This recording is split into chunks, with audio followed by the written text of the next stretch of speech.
Happy Halloween season, everybody. This is my absolute favorite time of the year for so many reasons. All of the crunchy leaves and the cold weather, no more sweating the moment I step outside my house. And I love to fully dive into all of the wonderful atmospheric things, which of course includes my books. If you know me, I love vampires so much. I've been obsessed with vampires since before Twilight, but Twilight did kick it off, of course. And I especially love queer vampire books. October and November to me feels like gothic vampire season. I find those stories to be so perfectly suited for this time of the year. So I have 11 queer vampire books for you guys that were released in 2025. All of these are already out, so you can go and enjoy at your earliest convenience, which is exactly what I'll be doing for the next couple of weeks. And of these 11, I've only read one of them so far, so I can't attest to how good they are, but they sound fantastic.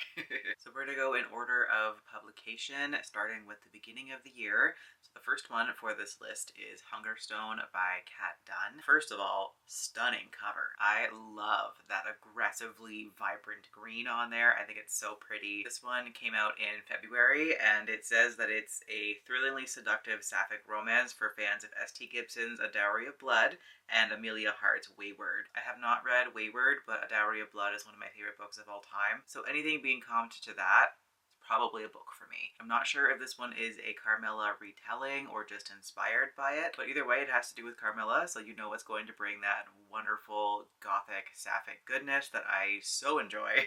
This one is very high on my priority TBR for the season, so I'm hoping to get to that one very soon. Next up is Till Death by Kellan McDaniel, and the synopsis says, two gay men, one young, one ageless, sink their teeth into reclaiming their lives and identities from those who would silence them in this insatiable romantic horror novel. This book seems like it's going to be full of messy queer relationships, which is my favorite thing. I absolutely love that. From what I've gathered, the vampire character is just about to lose his longtime love, and he meets this college kid and things go from there. As for the rest of the synopsis, I would prefer to go into it fairly blind, so I'm not going to read the rest of it, but I've heard some great things about this one so far, so I can't wait to sink my teeth into it. Next on the list is Blood on Her Tongue by Johanna van Veen. I recently read My Darling Dreadful Thing and absolutely loved it, so I'm hoping that this one is going to be just as good, if not better, because vampires. And I know from that book that this author is very capable of writing a deliciously gothic atmosphere. This one has to do with two sisters. One of them is unwell. She seems to be losing her mind a little bit, and the main character is doing what she can to keep her out of an asylum, but her twin is hiding something, and then all of a sudden she becomes very angry and very hungry. This one sounds fantastic, and again, I loved My Darling Dreadful Thing, so I have very high hopes for this one.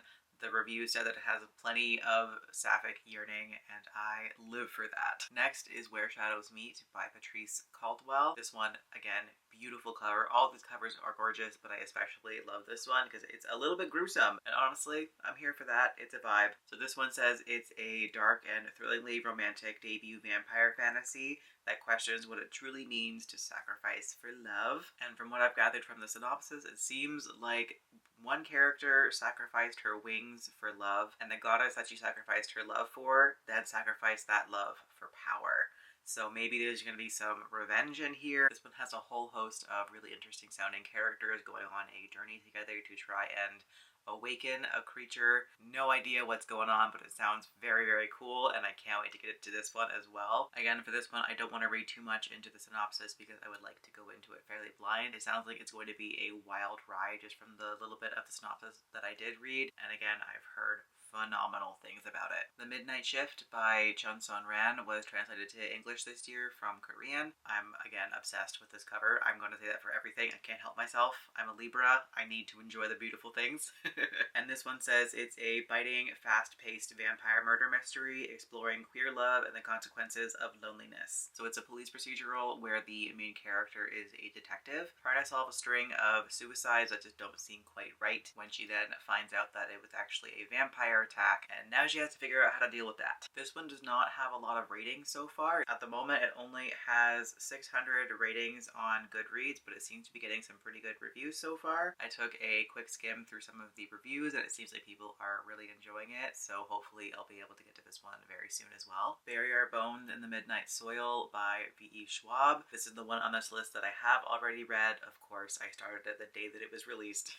This book is so good. I have yet to get over how incredible this book was. I think about it all the time. This one follows 3 women from different times and explores how their lives intersect throughout hundreds of years. The one character is a vampire who was turned in, I think, the 1500s, who then meets somebody in the 1800s, falls in love with her, turns her. And then the third main character is a college student in 2019, I think. And it just follows their lives as they try and figure things out, try and figure out their relationships. This was, again, just so good. It was incredibly atmospheric, beautifully written. Of course, it's V.E. Schwab. The characters felt alive, and this book, just in general, felt truly magical. So I highly recommend this one. If there's only one book that you choose from this list, make it be this one. Another incredibly stunning cover is A Blood as Bright as the Moon by Andrea Morstabilini. Goodreads says this one is about a vampire desperately torn between worlds. He's hunted down by a secret society bent on his destruction in this elegiac and unsettling queer gothic horror. Perfect for fans of T. Kingfisher and Silvia Moreno Garcia, 2 of my favorite authors of all time, so this one has got to be good. From the synopsis, it seems like the vampires in this world are working on trying to leave the earth. They are trying to build themselves wings to be able to go to a secret, safe place where they can live in peace, but the main character does not want to go. He is in contact with a human and believes that this human can save them. And at the same time, there is a secret society who's closing in on these vampires and has some very sinister plans for them. This one, in the most basic, bare bones sense of the plot, makes me think of the TV show Sense8, which is my favorite show in the entire world, and if you haven't seen it, go do that right now. But yeah, I'm getting those vibes from it, and anything that makes me feel like that, I want to read it immediately. I've got an anthology for you guys, and that is Blood, Sweat, and Queers, which was edited by Margaret Hall and Jamie Ryu. And this one says it is decadent tales of queer love from 8 LGBTQ+ authors, all intertwined with the eternal allure of the vampire. Stories of desire unbound, of passion unending, and hunger that threaten to consume everything in its path. Crack open the coffin, if you dare. This sounds so fun, and again, I love the cover of it. I think it's so beautiful. I love a good anthology. I don't read them very often, but whenever I do, I always enjoy them. There are a couple of authors in here that I'm familiar with, so I'm very much looking forward to this one. For something that sounds campy and ridiculous, Vampires at Sea by Lyndsay Merbaum might be the book for you. Apparently this one is just ridiculously horny, and that sounds great. So this one follows 2 vampires who are on vacation on a cruise, and it says it's against a backdrop of ongoing war. This pair of chic, emotional vampires from San Francisco sets off on a queer Black Sea cruise, eager to relax, join an orgy, and feast upon their fellow passengers' desires and sorrows. And all of the reviews that I read said that this is over the top, ridiculous, and quite possibly the horniest thing they've ever encountered in their lives.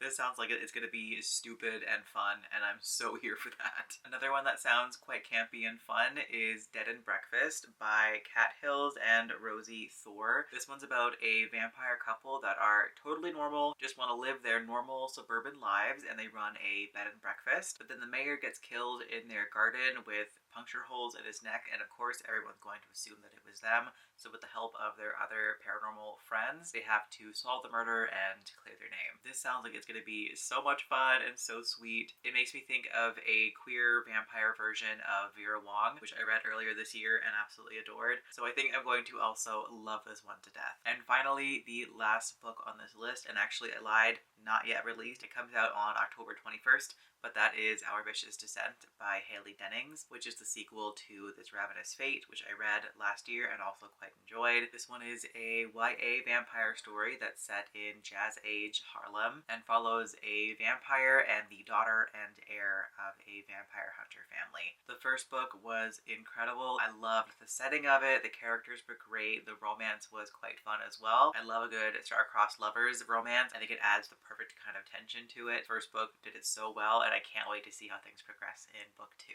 And there we have it. Those are all of the queer vampire books on my TBR, and that should also be on your TBR. If you have any other recommendations, please let me know down in the comments. I would love to hear them all. Let me know what your favorite vampire book is as well. And in the meantime, thank you so much for watching. I hope you're having a fantastic day wherever you are in the world, and I will catch you in the next video.